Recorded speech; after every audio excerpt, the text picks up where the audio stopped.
Good afternoon mga kanitib, no? So please subscribe me po sa mga hindi po nakasubscribe dyan. Please click the notification bell and subscribe my YouTube channel po para palagi po yung mabitid sa Isola Native Chicken. So mga kanitib, no, kadating natin, then katapos din natin bumigay ng pagkain sa ating native chicken. So bumili po tayo ng vitamins sa ating mga native chicken, no? From palengke po, no? Doon po tayo bumili, no? Vitamins po, galing dito sa bahay, punta po doon. Then King's Vita Plus, no? Hindi po ito nag-i-introduce po ng Vita Plus. So sinishare ko lang po yung ginagamit ko po.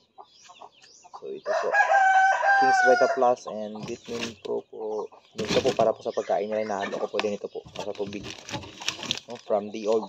Ito po yung sinasabi ko po, no? So kaninang umaga ko po na vlog. Ito po yung sinasabi ko, no? From the old to grower po, ito po yung ginagamit ko. Vitamins.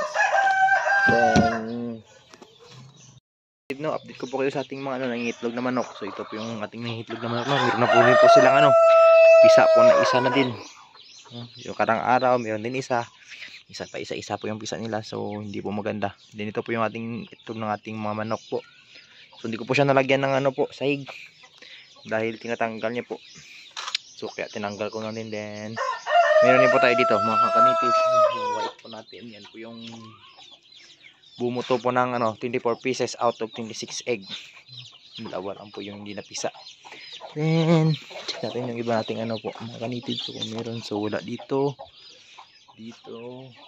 meron po, yan na po 2, 4, 6, 7 eggs na po sila. So yung rod align natin mga native ito po. So update po sa kanila, yan po sila. Yan po sila. So sa ngayon mga kanitib, yun na po muna yung update sa ating mga native chicken. Ay mga kanitib, ito pala yung ating mga sisiyo na po, no? Pinababa ko na po sila. So 24 pieces po ito sila. Yan po sila yung buto po ng white. Yan po. Bali nakuhaan po ito sila ng 5 ata. Ay may bumili po. Yan po yung isa nakawala. So yun na po muna mga native, no? Update sa ating mga native chicken. So wala pa po tayo ngayong available na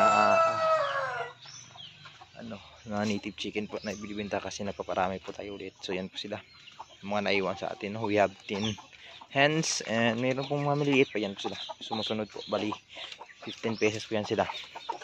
So yun na po muna mga native. Maraming salamat po.